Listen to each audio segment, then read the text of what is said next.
Starting at the top of the N90 DRC, it all begins with our threshold control. Like with all Phoenix things, this is an indented pot. We then have our bypass and compressor engage switch over here. Then we have our ratio control. This is a potentiometer. You can go all the way from 2 to 1 to infinite compression. Then we have our auto function over here for release. Then we have our fast attack or normal attack modes over here. Then we have our release control over here. Then we have our gate section here. To switch it in, you simply hit that down. Then we have our threshold control over here. Then we have our key input. Now if you want the key to be active, that is activated by this little bantam input on the side. Then we have the gate range on this side. We have our release times, and then we have our output gain. The output gain applies to both of these units. Then we have our metering. When this is switched in over here, you can see the gate is active with the red LED turning on and off to show the timing of the gate, and then the green LEDs show how much gain reduction is happening with the compressor above. I think one of the only things that I don't like about this compressor is the fact that everything is so tightly put together, and I have quite wide fingers, so it's quite hard for me to get in between and change settings. One other thing that I would change about this is the fact that all the lettering for the gates is in this dark blue color, and right now I'm filming with studio lights where everything is extremely well illuminated and it is still quite hard to see. For the next example, we're going to be using the N90 DRCs as a pair over the drum bus. These are not linked, and I'm not being polite with the amount of compression, but I kind of enjoy what they're doing.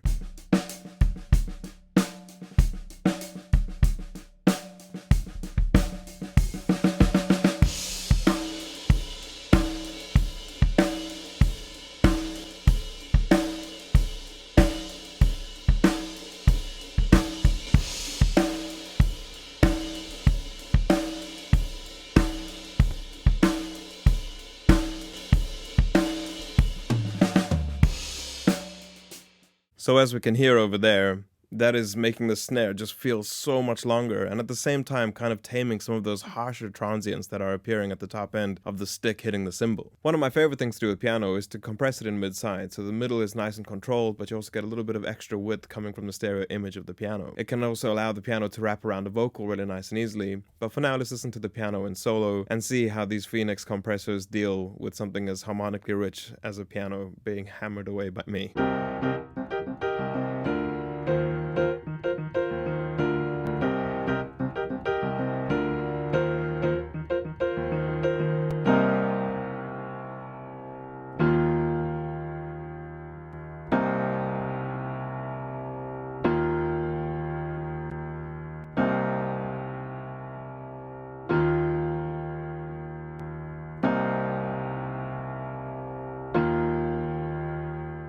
So as you can hear over there, especially in the verse parts, you can hear the compression blooming and making the piano open up. But because it's in mid-side, it just feels so like wide and controlled. Alrighty, so I've set up the gates on the kick and the snare.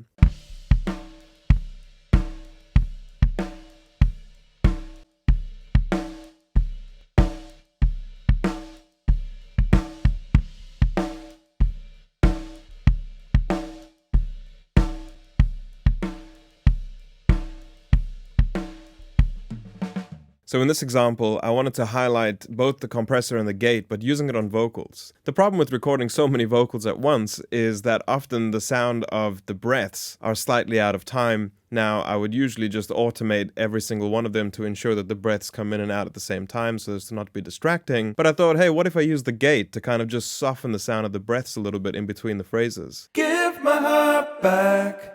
I need to feel in control, 'cause I'm better when I'm lonely. Give my heart back.